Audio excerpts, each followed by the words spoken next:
స్వార్థం లేదు, అవినీతిలో కూరుకుపోలేదు. ఏ సెంట్రల్ గవర్నమెంట్కో భయపడి, ఏ జగన్ మద్దతు కోసమో, వ్యాపార లావాదేవీల కోసం, చీకటి ఒప్పందాల కోసం ఈ కాంగ్రెస్ పార్టీ ప్రభుత్వం పని చేయదు. ఈ ప్రభుత్వం మీరందరూ కేఆర్ఎంబి నుంచి పర్మిషన్ తెచ్చుకోవాలి, సిడబ్ల్యూ నుంచి క్లియరెన్స్ రావాలని మీకు 10 సంవత్సరాల్లో రాని పర్మిషన్స్ మేము 6 నెలలు సంవత్సరం లోపల పర్మిషన్ తీసుకొచ్చి ప్రాజెక్టులు నడిపిస్తాము తప్పకుండా. ఎందుకంటే మీలాగా మాకు అవినీతి సొమ్ము లేదు, మేము ఎవరికి భయపడాల్సిన అవసరం లేదు. రాజీ లేకుండా పోరాటం చేస్తాం రాష్ట్ర హక్కుల కోసం, తెలంగాణ ప్రజల కోసం. హరీష్ రావు గారు మీకు ఓపిక ఉండాలి.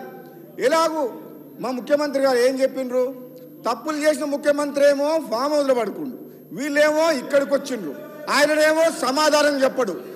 ఒక నిమిషం వినండి.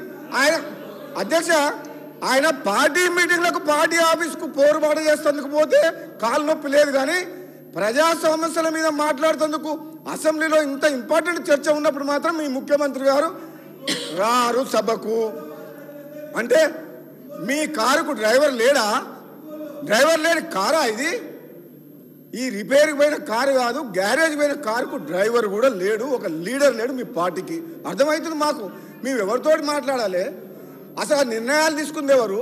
ఆనాడు అఖిల పక్షం కానీ ప్రతిపక్షాలు కానీ ఎటువంటి సలహాలు సూచనలు తీసుకున్న 10 ఏళ్ల పాటు ఎవరైనా మాట విన్నారా అధ్యక్ష? ఒక్కరిని మాట్లాడనీయకుండా మాకే తెలివి ఉంది, ప్రాజెక్టుల విషయంలో కానీ ఇంకో విషయంలో కానీ అన్నీ మేమే చేస్తాం, మీకు అసలు తెలివే లేదన్నారు కదా. ఎందుకు కాళేశ్వరం కూలిపోయింది, ఎందుకు ఈ కృష్ణా వాటర్ దోపిడీ వాటర్ అవుతుంది, ఈ ప్రాజెక్టులు ఎందుకు ఆగిపోయినాయి, మీరు అక్కడికి ఎందుకు కూర్చున్నారు, అటుపక్కకి ఎందుకు పోయినరు ఇక్కడ ఉన్నోళ్ళు? ఇంకా మీకు అర్థం కాలేదా? అధ్యక్ష, నేను ఈ నల్లగొండ జిల్లా వాసిగా, మునుగోడు శాసనసభ్యునిగా మాట్లాడుతున్నాను. మా జిల్లాలో 10 ఏళ్ల పాలనలో శ్రీశైలం సొరంగ మార్గము కంప్లీట్ అయిన తర్వాత 10 కిలోమీటర్లు ఒక 2000 కోట్లు 1000 కోట్లు పెడితే 5 లక్షల ఎకరాలకు స్టెబిలైట్ ఉత్తమ్ కుమార్ రెడ్డి గారు మంత్రి అయిన తర్వాత టేకప్ చేసిండు. అది చేయొచ్చు. ఉదయ సముద్రం ప్రాజెక్టు కంప్లీట్ చేసి 1,00,000 ఎకరాలకు ఏమని ఇదే హరీష్ రావు గారిని ఇదే సభలో నేను శాసనసభ్యునిగా గొంతు పోయేటట్టు మాట్లాడినా. లేదు, మా Dindi lift irrigation scheme Palamuru Rangareddy స్కీమ్లా 30 టీఎంసీ వాటర్ తీసుకొస్తామని చెప్పి మాకు రిజర్వాయర్లు చేస్తుండ్రు, గ్రామాలని ఖాళీ చేసిండ్రు. రైతుల భూములు 2013లో పార్లమెంట్లో పాస్ అయిన ల్యాండ్ ఎక్స్ప్లోరేషన్ యాక్ట్ కాదని 5 లక్షలకు 4 లక్షలకు ఎకరాలు ఇచ్చి 30 లక్షలు 40 లక్షల రూపాయలు ఖరీదు చేసి భూములు తీసుకొని రైతులని రోడ్ల మీద పంపించిండ్రు. మరి ఆ పోనీ రైతుల సాక్రిఫైస్ చేసిండ్రు ఎన్నో గ్రామాల ప్రజలు. ఆ ప్రాజెక్ట్ అన్న అయిందా? నీళ్ళు వచ్చినాయా? పోనీ ప్రజలకు మేలు జరిగిందా? అంటే అధ్యక్ష, ఎంత బాధతో చెప్తున్నా అంటే head works, source of water ఎక్కడికి వెళ్ళి రావాలనో ఆ టెండర్లను ఇప్పటివరకు పిలవలేదు. టెండర్లు పిలవడం కాదు, ఈ డిండి లిఫ్ట్ ఇరిగేషన్ స్కీమ్కు ఎక్కడికి వెళ్ళి నీళ్ళు తీసుకురావాలి, నార్లాపూర్ నుంచా, ఏదుల నుంచా, వట్టెం నుంచా, అది కూడా ఇంకా డిసైడ్ కాలేదు. కాంట్రాక్టర్ల కోసం ప్రాజెక్టు పిలిపించి 1000 కోట్ల రూపాయలు అప్పులు తీసుకొచ్చి రిజర్వాయర్లు కంప్లీట్ చేశారు, కానీ ఆ కెనాల్ వరకు టనల్ వరకు ఎక్కడికి వెళ్ళి తీసుకురావాలో ఇంతవరకు నిర్ణయం తీసుకోవాలంటే ఇక హరీష్ రావు గారు మంత్రిగా పనిచేసి ఏం సమాధానం చెప్తారు అధ్యక్ష? అంటే ప్రజల సొమ్ము 1000 కోట్ల రూపాయలు మొత్తం దుర్వినియోగం చేసిండు. గుండె తరుక్కపోతుంది. మీకు అర్థమైతలేదేమో. మీరు రాజకీయ ప్రయోజనాల కోసం, మీ స్వార్థం కోసం మళ్ళీ రెండోసారి అధికారంలోకి వస్తేందుకు ప్రజల్ని మభ్యపెట్టే విధంగా ఒక భ్రమలు కల్పించి ఈ పాలమూరు రంగారెడ్డి ప్రాజెక్టు మీరు డిజైన్ చేసి మొదలుపెట్టి టెండర్లు పిలిచింది తప్పితే నిజంగా హరీష్ రావు గారు 120 టీఎంసీ వాటర్ అష్యూర్ వాటర్ ఉందా? 45 టీఎంసీ అన్న 45 డేస్లో 2 టీఎంసీ అని చెప్పి డిజైన్ చేసిర్రు, పంప్ హౌజులు కట్టిర్రు, 1000 కోట్ల రూపాయలు కాంట్రాక్టర్లకు ఇచ్చిండ్రు. ఇప్పుడు నీకు 90 టీఎంసీ వాటర్ వస్తుందా? ఇప్పుడు మళ్ళీ 45 టీఎంసీ అని చెప్పి మనకు ఉత్తమ్ కుమార్ రెడ్డి గారు చెప్తున్నారు. అది కూడా మీడియం ఇరిగేషన్కి గతంలో అలాట్ చేసిన కృష్ణా వాటర్ ట్రిబ్యునల్లో అలాట్ చేసిన వాటర్ని మనం తీసుకుంటే పాలమూరు రంగారెడ్డికి ఈ విధంగా చెప్పుకుంటే పోతే అధ్యక్ష, వీళ్ళు చేసిన ఏమంటే ఈ వ్యవస్థని ఈ తెలంగాణ రాష్ట్ర ప్రజలకు తెలవాలని మా గౌరవ నీటిపారుదల శాఖ మంత్రులు ఈరోజు బ్రహ్మాండంగా ప్రజలందరికీ తెలిసే విధంగా ఈ నీటిపారుదల రంగంలో దోపిడీయే కాక నిర్లక్ష్యమే కాక వీళ్ళు చేసిన వల్ల ఎంత నష్టం అయింది అనేది ఈరోజు చాలా క్లియర్గా చెప్పిండ్రు.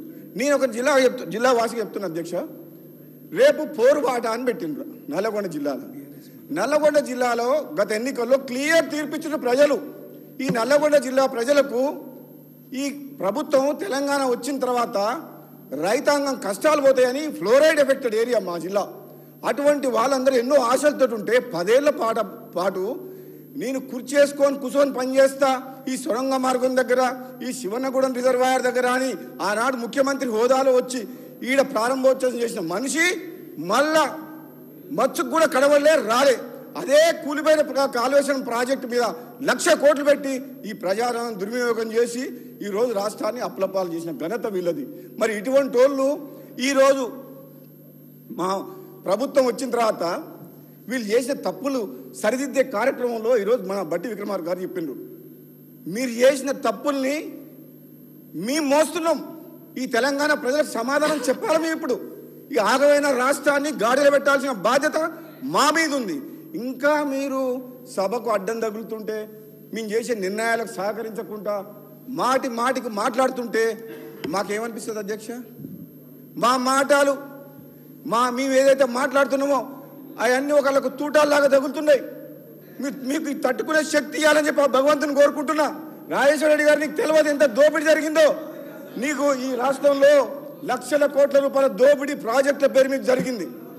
అది నిజం, నగ్న సత్యం. మరి ముఖ్యమంత్రి గారు, మీ మాజీ ముఖ్యమంత్రి గారు, మీ నాయకుడు ఎందుకు వస్తలేరు అసెంబ్లీకి? అంటే ఎంతసేపు ఆ సీటే కావాలన్నా? ఆ సీట్ వద్దా? అంటే ప్రజలు ఇచ్చిన తీర్పుని మీరు గౌరవించరా? అంటే అధికారం మాది శాశ్వతం, ఇది రాజ్యం, ఈ రాజ్యానికి నేను రాజుని అన్న సంగతి అది ప్రజాస్వామ్యం అన్న సంగతి మర్చిపోయి ఆ విధంగా మీరు భ్రమలో ఉన్నారు. కాబట్టి మీ భ్రమలు తొలగిపోయే విధంగా ప్రజలు తీర్పిచ్చిండ్రు. రండి, ప్రతిపక్ష సభ్యుడు వచ్చి లీడర్ ఆఫ్ ద ఆపోజిషన్గా మీరు ఏం తప్పులు చేసిండ్రు మీ సమాధానం చెప్తాం. మీరు కూడా చెప్పండి. మీరు అక్కడ కూర్చొని తప్పులు చేసి ఫామ్ హౌస్రా, మీ ఫామ్ హౌస్ కోసం అని చెప్పి కొండపోచమ్మ సాగర్ కట్టిండు. 15 TMC రిజర్వాయరు రింగ్ బండ్ అంటే చుట్టూ ఒక గంగాళంలో నీళ్లు పోసినట్టు. అది నిజంగా చెప్పాలంటే అది ప్రజల కోసం కట్టింది కాదు, ఆయన ఫామ్ హౌస్లకు నీళ్ళు వస్తుంది అని చెప్పి కొండపోచమ్మ రిజర్వాయర్ కట్టిండు. అధ్యక్ష, ఇంత అన్యాయంగా ఒక రాజులాగా, ఒక నియంతలాగా పరిపాలించి ఈ రాష్ట్రాన్ని ఆగం చేసిన మనిషి ఈరోజు పత్తాలేడు అసెంబ్లీకి. మరి ఎందుకు ఆ పదవిలో ఉన్న మా ముఖ్యమంత్రి గారు కరెక్ట్ చెప్పిండ్రు. నేనే నా మనసులో ఉండే ఆ మాట.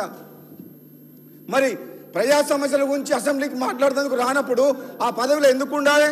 మా ముఖ్యమంత్రి గారు చెప్పారు, మీ మాటలకు ఏ విలువ ఉంది, మేము ఎంత చెప్పినా వేస్ట్ అని చెప్పేసి. అధ్యక్ష, ఈరోజు చెప్తున్నా, మా జిల్లా మంత్రి గతంలో పనిచేసిన జగదీశ్వర్ రెడ్డి ఈరోజు హాజరు కాలే. మా నల్లగొండ జిల్లాకు కృష్ణా వాటర్ చాలా ఇంపార్టెంట్.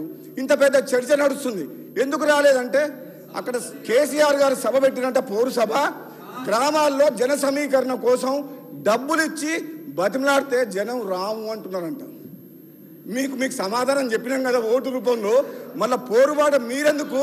వాళ్ళకోసారి అవకాశం ఇచ్చినాం కాంగ్రెస్ పార్టీకి, వాళ్ళు మా ప్రజల కోసం కష్టపడతామంటుండ్రు, మీకెందుకు సభ ఆడుతున్నారు? అధ్యక్ష, 2 నెలలైంది ప్రభుత్వం వచ్చి, 2 నెలలు 60 రోజులు ఈ ప్రభుత్వం మిమ్మల్ని మేము 10 ఏళ్ళు భరించినాం. మీరు 2 నెలలకే ఇట్లా చేస్తే ఎట్లా? అధ్యక్ష, నేను ఒక మాట చెప్తున్నా వినండి.